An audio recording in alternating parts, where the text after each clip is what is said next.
এই যে আমার হাতে একটা বই, একটি ভুল সংশোধন, এটা কাদিয়ানির একটা কিতাব আছে, এ গলতি কা ইজালা, ওইটার অনুবাদ করেছে কাদিয়ানিরা। এই বইয়ের 5 নম্বর পৃষ্ঠায় নতুন এডিশন কাদিয়ানি বলতেছে, মুহাম্মাদুর রাসূলুল্লাহ ওয়াল্লাযীনা মাআহু আশিদ্দাউ আলাল কুফফারি রুহামাউ বাইনাহুম, এটা কোরআনের একটা আয়াত।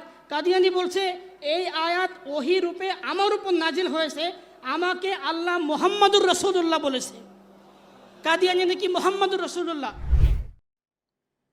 আপত্তি করা হয়েছে এক গালতি কা ইজালা, যা বাংলায় প্রকাশিত হয়েছে একটি ভুল সংশোধন নামে। এই বইয়ে মির্জা গোলাম মোহাম্মদ সাহেব তার প্রতি আল্লাহ তাআলার পক্ষ থেকে হওয়া কিছু ইলহাম তুলে ধরেছেন। তেমন একটি ইলহাম তিনি তুলে ধরে বলেছেন, মুহাম্মাদুর রাসূলুল্লাহ ওয়াল্লাযীনা মাআহু আশিদ্দাউ আলাল কুফফারে রুহমাউ বাইনাহুম, ইস ওহি ইলাহি মে মেরা নাম মুহাম্মদ রাখা গিয়া। অর্থাৎ এই ঐশী বাণীতে আমার নাম মুহাম্মদ রাখা হয়েছে।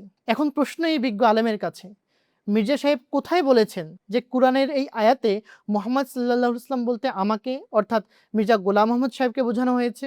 বরং এই আয়াতের কিছু অংশ তার উপর পুনরায় ইলহাম হয়েছে। আর মহানবী সাল্লাল্লাহু আলাইহি ওয়াসাল্লামের দাসত্বে, তার আনুগত্যে, তার সত্তার মাঝে পূর্ণ বিলীনতা ও নিজের অস্তিত্ব হারিয়ে ফেলা তথা ফানাফের রসুল হবার কারণে মির্জা সাহেবকে আল্লাহ তাআলা রূপক অর্থে মুহাম্মদ নামে আখ্যায়িত করেছেন। এখন প্রশ্ন করতে পারেন, কুরআনের আয়াত আবার উম্মতের কারো উপর ইলহাম হতে পারে নাকি? তাহলে বলবো, আপত্তি করার পিছনে না ছুটে যদি উম্মতে বুজুর্গদের বই পুস্তকও পড়তেন, তাহলে আপনাদের জ্ঞান সামান্য হলেও বৃদ্ধি পেত। আর তখন জানতে পারতেন আল্লাহ তাআলার নৈকট্য ও রাসূলুল্লাহ সাল্লাল্লাহু আলাইহি ওয়াসাল্লামের আনুগত্যের নিদর্শন স্বরূপ ইলহাম লাভের পথ এখনো খোলা আছে এবং কুরআনের আয়াতও ইলহাম আকারে অতীতের বুজুর্গদের কাছে নাজিল হতো। উদাহরণস্বরূপ সুফিকুল শিরোমণি হযরত শায়েখ মুহিউদ্দিন ইবনে আরবি তার ফতুহাতে মক্কিয়া পুস্তকে লিখেছেন, কুরআন করিম অলি উল্লাদের অন্তরে নাজিল হওয়া বন্ধ হয়নি, যদিও এর প্রকৃত ও আসল রূপ যত স্থানে অবিকৃত আকারে সংরক্ষিত আছে।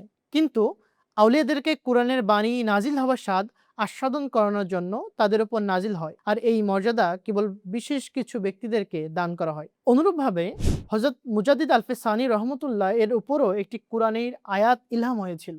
তার পুত্র সন্তান জন্মের আগে তাকে জানানো হয়েছিল, যার উল্লেখ রয়েছে মাকতুবাতে ইমাম রব্বানীতে, ইন্না নুবাশশিরুকা বিগুলামিন ইসমুহু ইয়াহইয়া।